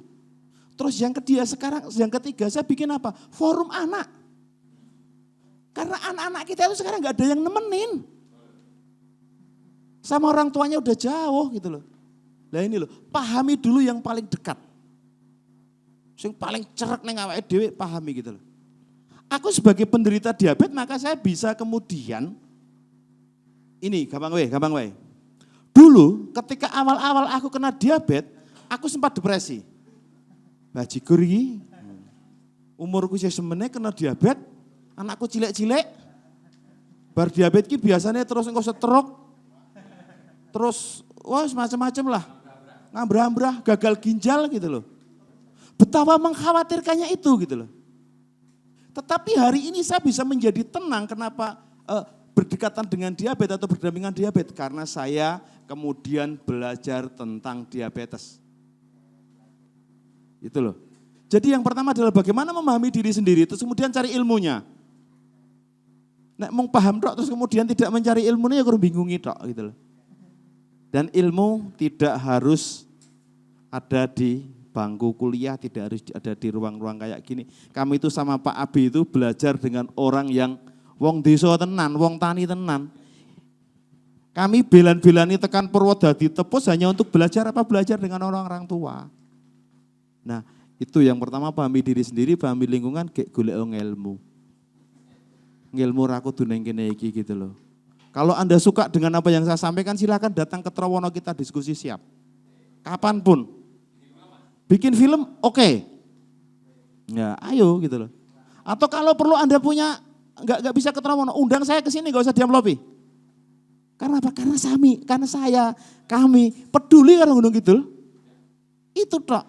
Aku pengen generasi besok itu adalah generasi sing iso ngopo? Iso nyelametke anak nek mong sing tua-tua ngene wis ya Mas Abe. Wis kita sudah enggak tapi saya pengen bahwa saya punya proyek dulu. Di dusun kami itu ada satu telaga. Tiba-tiba luweng tahu, siklon itu kemudian bolong. Terus kemudian telaga itu airnya habis. Tinggal separuh. Terus kemudian untuk supaya kami bisa merespon ini kita bareng ketemu apa ya yang kira-kira bisa digoleki gitu loh. Untuk menutup ini dengan semen jelas kami tidak mampu, kami ke ruang desa. Terus apa yang bisa kita lakukan? Yang bisa kita lakukan adalah bagaimana kemudian menutup ini dengan tumbuhan. Supaya luweng ini besok tumbuh banyak tumbuhan di situ, akar-akar apalagi akar ficus itu mesti selalu jepuk kayak terus kemudian nutupi itu. Kemudian proyek itu kita namakan proyek Jenat. Tahu enggak Jenat? Suwargi, almarhum. Kami itu bukan kepengen dikenang, tetapi harapan kami bahwa hari ini kami tidak disebut ketika kami masih hidup. Tapi besok setelah mati, iki mbiyen Suwargi atau iki mbiyen almarhum Wage sing ajak-ajak. Bukan kami ingin menikmati yang kami lakukan hari ini, tapi kami ingin menyampaikan ini kepada anak cucu supaya anak cucu yang menikmati. Jadi jangan pernah berpikir perjuangan kok orang entek-entek, ya memang gak ada habisnya. Perjuangan kita bukan untuk kita, tapi perjuangan kita untuk anak-anak kita. Gitu mungkin.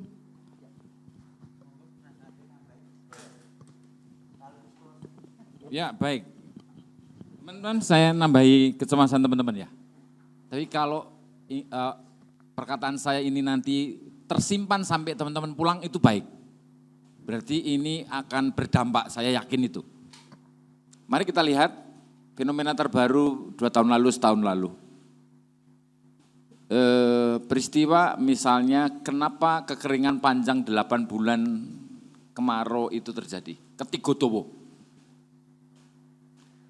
Nanti saya ingin ada skripsi sederhana.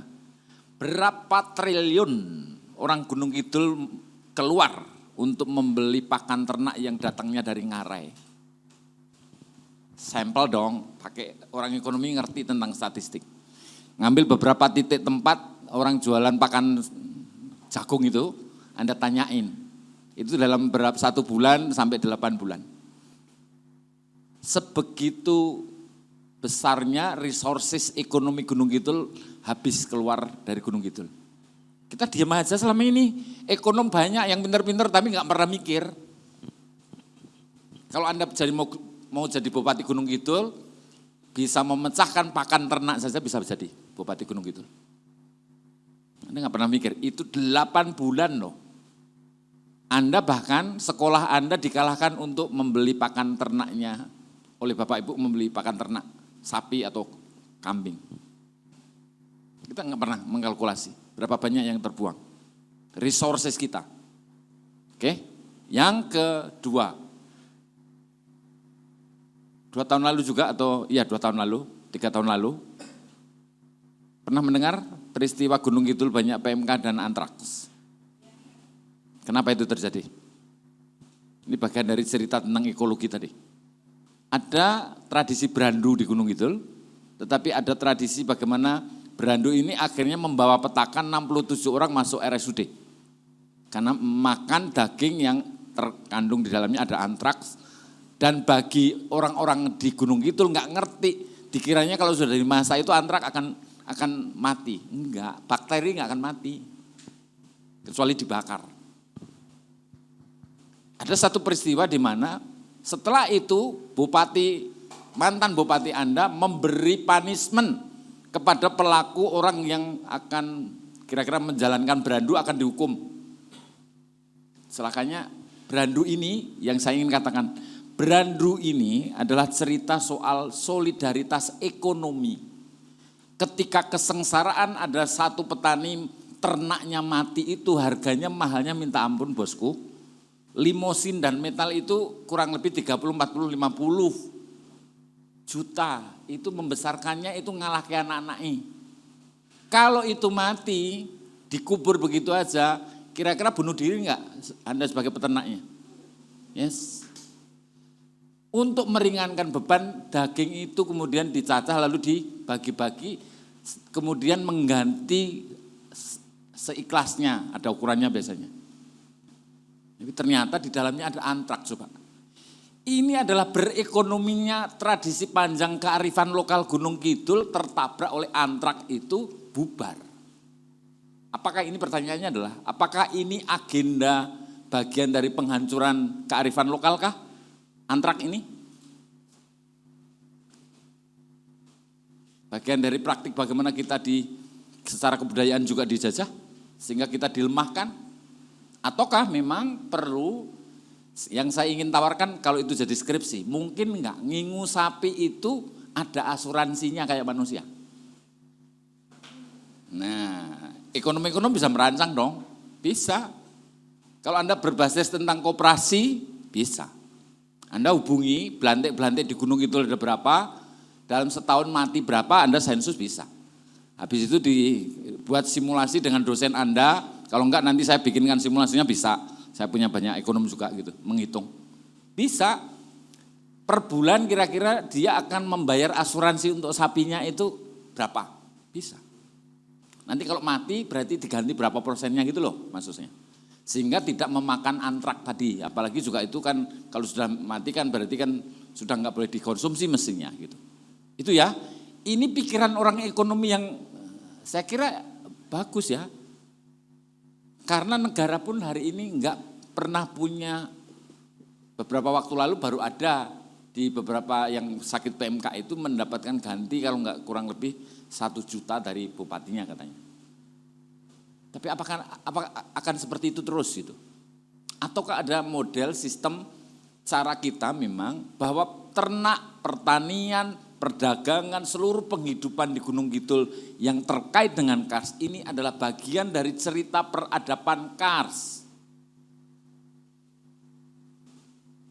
Maka kalau kemudian kita dieksploitasi bukan hanya oleh pupuk-pupuk kimia tadi, dieksploitasi oleh pakan ternak dari luar tadi, dieksploitasi oleh pariwisata yang masif. Saya kasih satu tantangan lagi. Ada yang mau menskripsi berapa jumlah restribusi masuk itu dikorupsi? Gampang.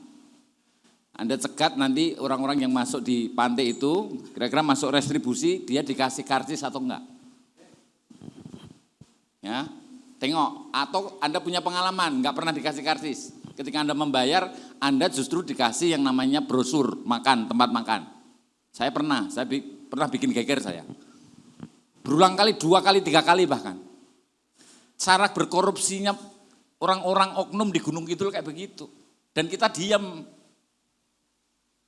Sementara pariwisata sudah eksploitatif. Kita membiarkan korupsi kayak begituan terjadi coba. Maka jangan aneh, tengok pemberitaan di Gunung Kidul, orang-orang yang duduk di beberapa restribusi masuk pariwisata itu akhirnya di penjara. Coba ditengok. Korupsi. Mestinya teman-teman ngusulin yang namanya kris itu. Digital dong hari ini kok pakai uang cash itu gimana? Digital dong. Masa nggak ada sinyal? Sehingga itu masuk ke dalam sirkulasi negara gitu. Sehingga pariwisata ketika jalannya sempit, tentu saja itu bisa setidaknya dilebarkan walaupun tidak harus merusak Kars lebar-lebar ya. Kalau kemudian ditata itu berarti 1 jalur saja misalnya gitu loh. Nggak harus ngepras, karena ada banyak cara gitu tata kelola keruangan itu gitu.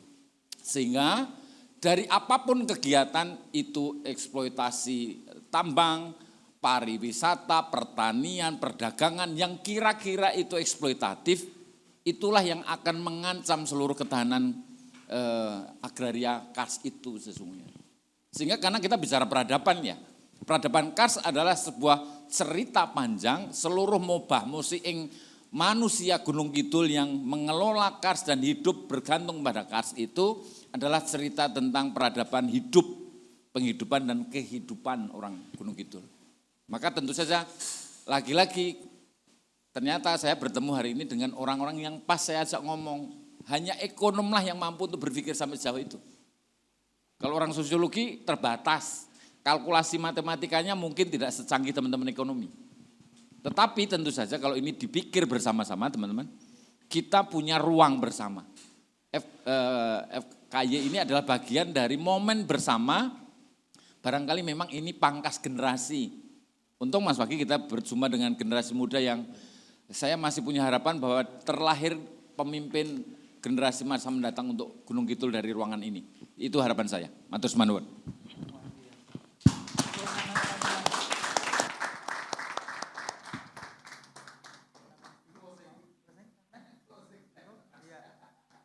Aku mau mikir apa ya? Iya. Gini. Gunung Kidul ki nek dijupuk saka alame dan sejarahe ya ketemu. Yang berikutnya tadi kita bicara tentang alam.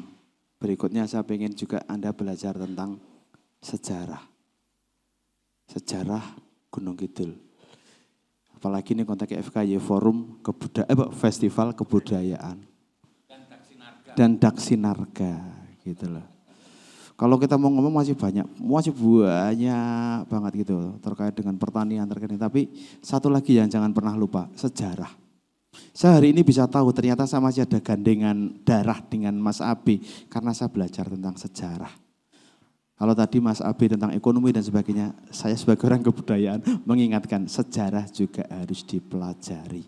Ngoten mawon. Oke, matur nuwun teman-teman, tepuk tangan. Oh, boleh. Halo, selamat pagi Pak. Selamat siang. Perkenalkan saya Syera. Saya aslinya Giri Subo, mriku. Nggih, ning kula kuliah teng Undip jurusan antropologi. Tadi kan kebetulan bahasanya kebanyakan ekonomi ya. Jadi saya pengen nanya sedikit tentang mungkin agak ke antropologi atau kebudayaan gitu. Mungkin mengulas dari Pak Wage tadi ya terkait bagaimana sih kita tuh menghadirkan kembali rasa kepemilikan kita terhadap ibu bumi gitu. Atau gimana sih menurut saya sebagai anak muda tuh sudah dijauhkan dari hal itu tuh dari kita kecil gitu. Dimana kayak misal sudah tidak ada tradisi-tradisi yang benar-benar kita diikut sertakan dari yang paling detail gitu. Misal rasulan juga kebanyakan yang melakukan tradisi adatnya adalah bapak-bapak dan ibu-ibu gitu. Terus juga bagaimana perubahan pola praktik kita mendapatkan makan untuk sampai di meja makan pun udah kita nggak dapat dari langsung petani gitu. Tapi kita beli di supermarket. Jadi menurut saya itu adalah sebuah celah yang memisahkan kita terhadap kedekatan kita sama alam itu sendiri itu. Mungkin sebelum jauh kayak bagaimana kita memikirkan cara biar kita bisa bersama-sama menjaga ketahanan agraria itu betul kata Pak Wage tadi, kita harus lebih mengenal diri kita sendiri dan kita membuat diri kita dekat dengan alam itu sendiri gitu. Kebetulan skripsi saya juga tentang ekologi, tentang pohon resan di Gunung Kidul, iya. Dan apakah pendekatan-pendekatan yang harus kami lakukan itu tuh juga tadi menggali sejarah mungkin.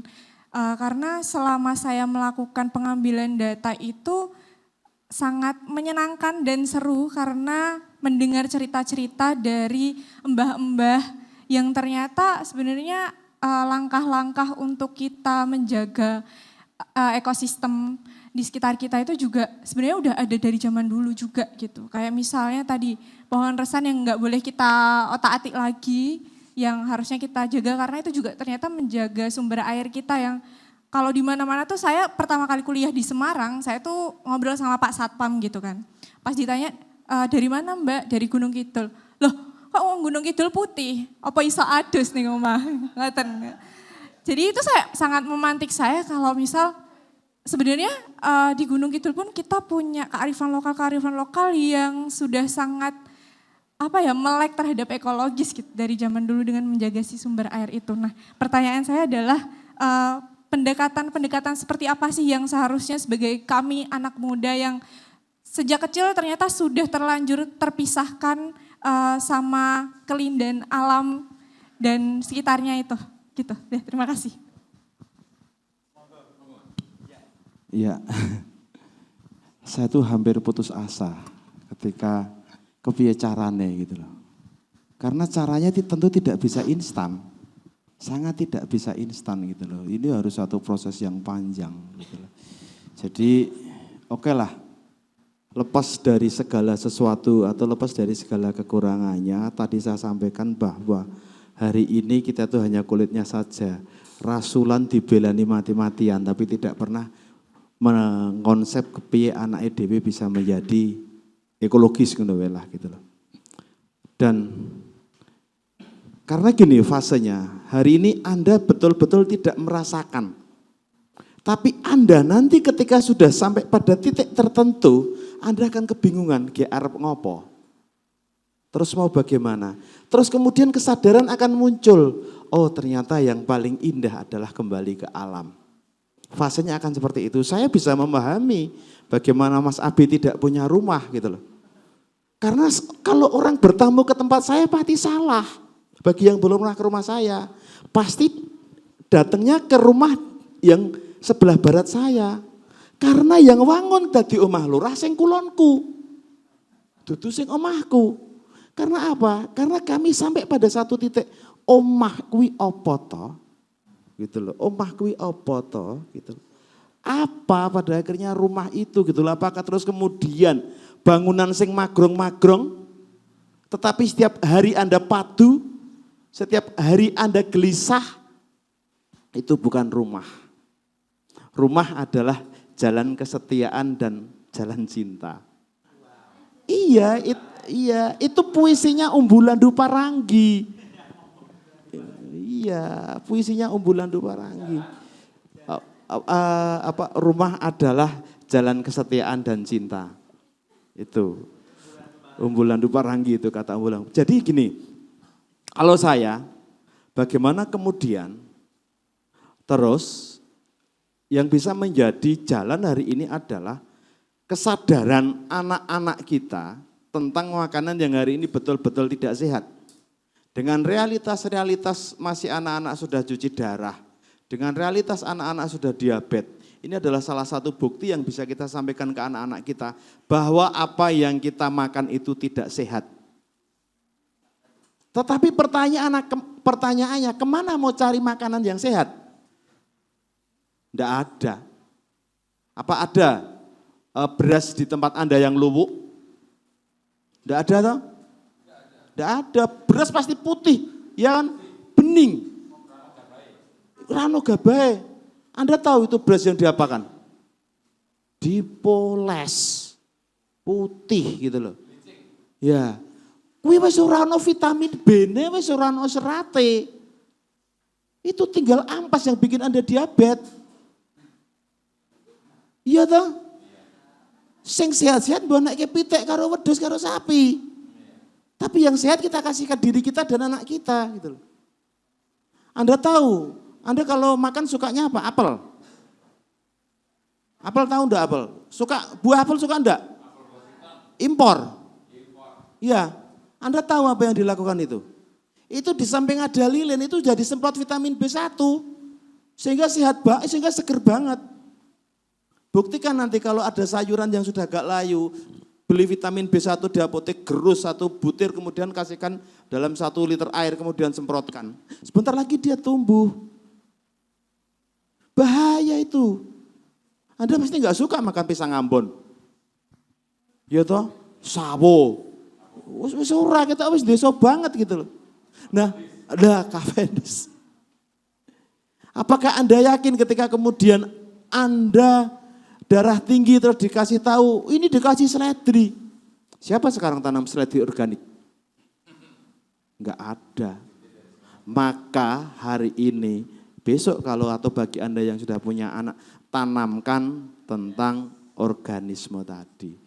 Dan kita bisa dapat di mana? Kita bikin sendiri karena kita dikasih tanah di sekitar kita. Sehingga hari ini kita makan ora kok kemaki makan makanan sing organik tapi kita golek sehat. Pastikan bahwa obat itu adalah makananmu. Pastikan bahwa segala penyakit itu adalah yang pertama dari makananmu.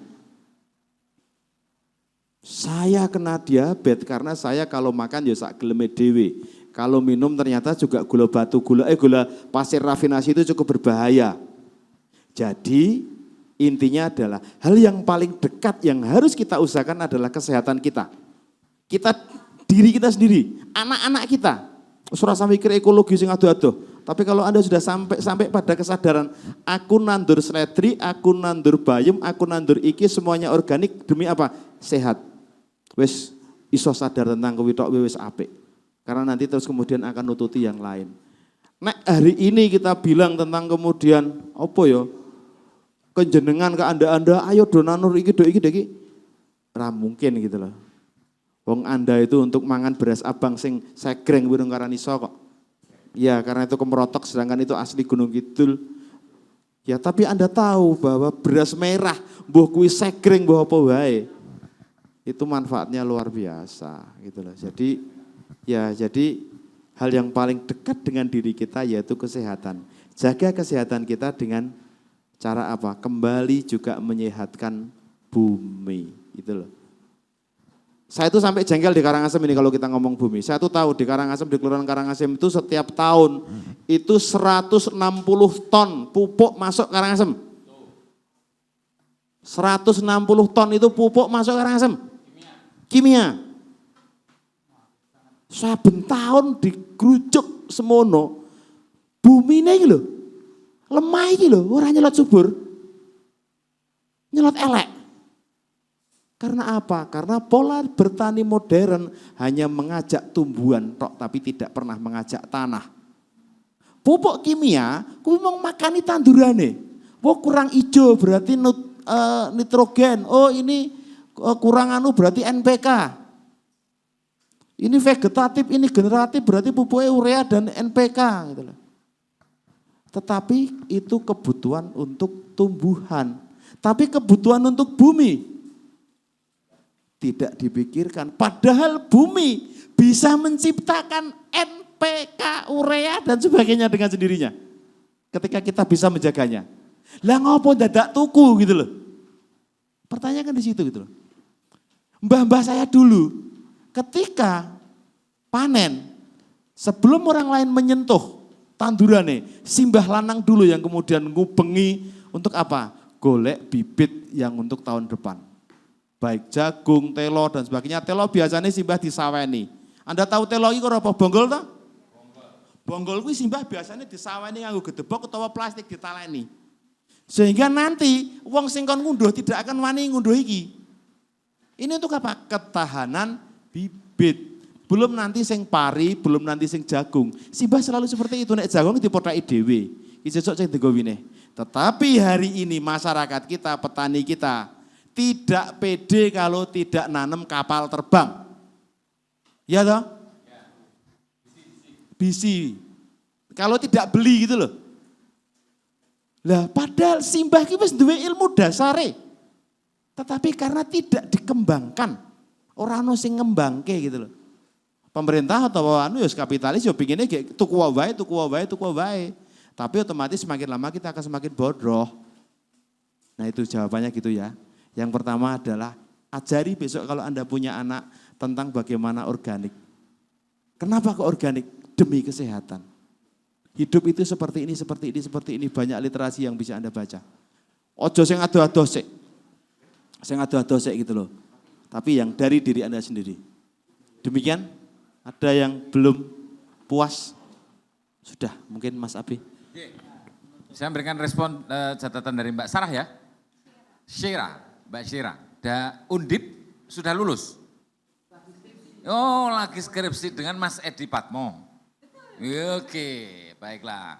Nanti ditengok di sosiologi ada tesis S2 yang bicara Mas Edi Patmo juga. Dari sosiologi. Cerita soal bagaimana ekologi yang digerakkan oleh Mas Edi Patmo dan teman-teman dengan teman-teman Reksan, itu adalah sebuah gerakan voluntarisme penanaman reboisasi di seluruh Gunung Kidul dengan melibatkan multi stakeholder. Mas Edi Patmo pernah bertemu kami juga dengan Mas Waki dan saya di tempatnya Pak Bambang, yaitu adalah 3 guru tentang Pranoto Mongso. Ada yang mau sekolah di sana Senin apa Mas? Senin Pahing. Kalau mau belajar Pranoto Mongso nanti bisa kontak saya, nanti biar dicatat Mas Adi. Saya bisa mengantarkan ke Pak Bambang, Mbah Bambang, Mbah Saido, Mbah Marijan. Ya, 3 orang tokoh yang akan mengajari teman-teman tentang Pranoto Mongso. Gratis, lagi-lagi gratis Mas.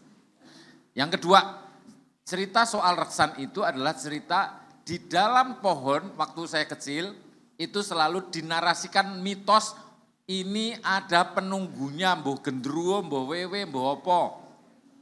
Itu bukan soal apa namanya, musrik, bukan. Itu adalah cerita untuk nyengker. Nyengker itu memproteksi. Maka kenapa kemudian dibebat dengan kain putih, itu agar orang enggak main-main. Itulah yang nanti akan menjadi sumber air bagi seluruh desa. Jadi ini bukan soal musyrik ya teman-teman. Betul-betul ini enggak ada hubungannya dengan agama, tentu saja nanti agama Abrahamik dan agama bumi yang itu adalah penghayat sebelum hadirnya agama Abrahamik itu, nenek moyang kita itu semua sebetulnya politeis, bukan monoteis. Memang politeis. Yang harus kemudian ini kalau belajar sejarah ya.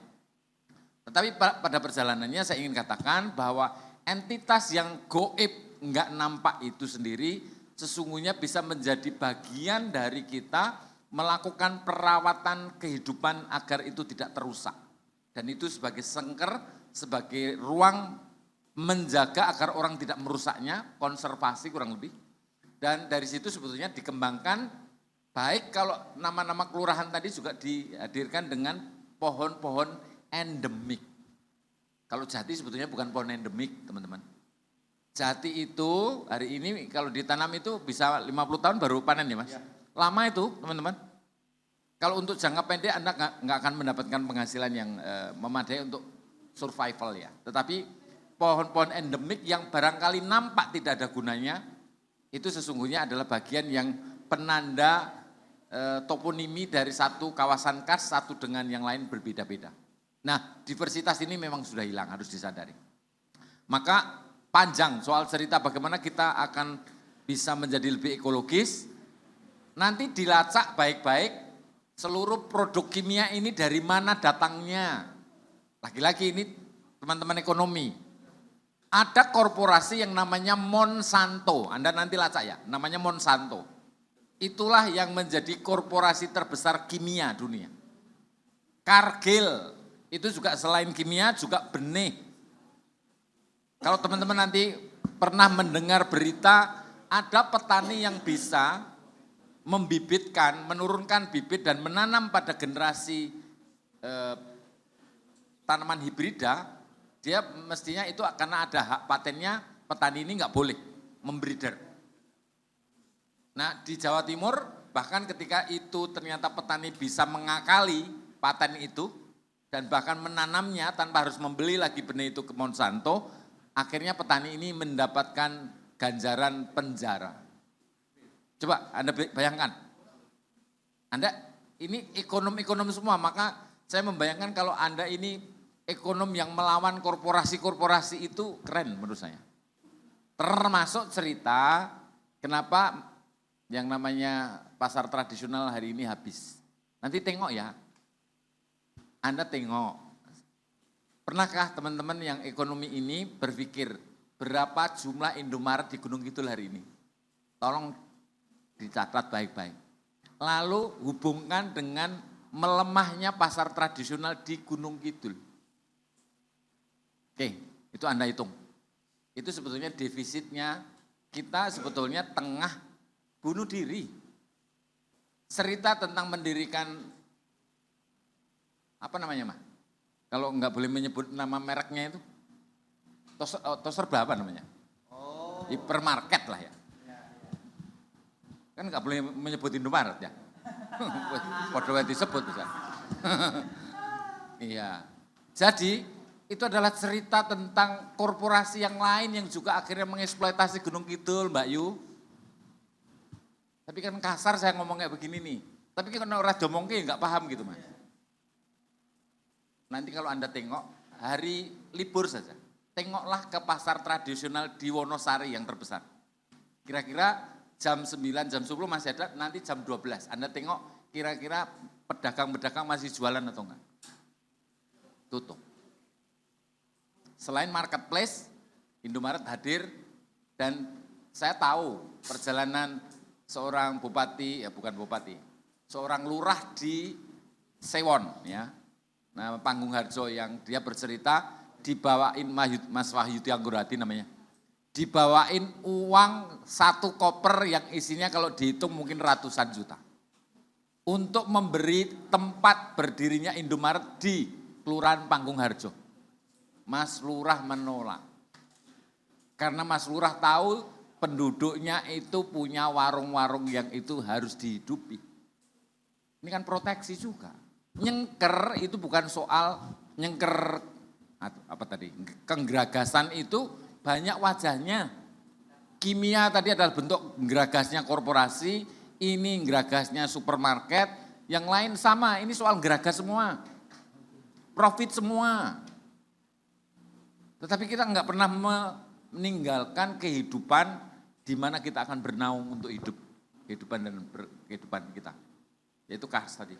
Maka kalau kita, artinya dari A sampai Z ya, untuk bagaimana kita bisa melestarikan secara ekologis itu ada banyak rute. Dan itu labirin besar karena sayang lagi pemerintah hari ini juga defisit. Lagi-lagi itu tadi ya, pemerintah yang kininya gede dan bawahnya gede, tapi tanpa ini. Jadi nyun sewu, sehingga itu harus dikatakan. Kurang lebih itu. Demikian teman-teman, terima kasih banyak tepuk tangannya juga. Akhirnya sesi ini kita akhiri, untuk waktunya juga sudah lebih dari cukup gitu ya.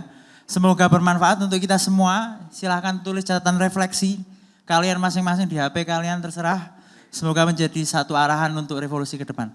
Demikian teman-teman, saya akhiri dari saya Dimantius. Assalamualaikum warahmatullahi wabarakatuh. Wassalamualaikum warahmatullahi wabarakatuh.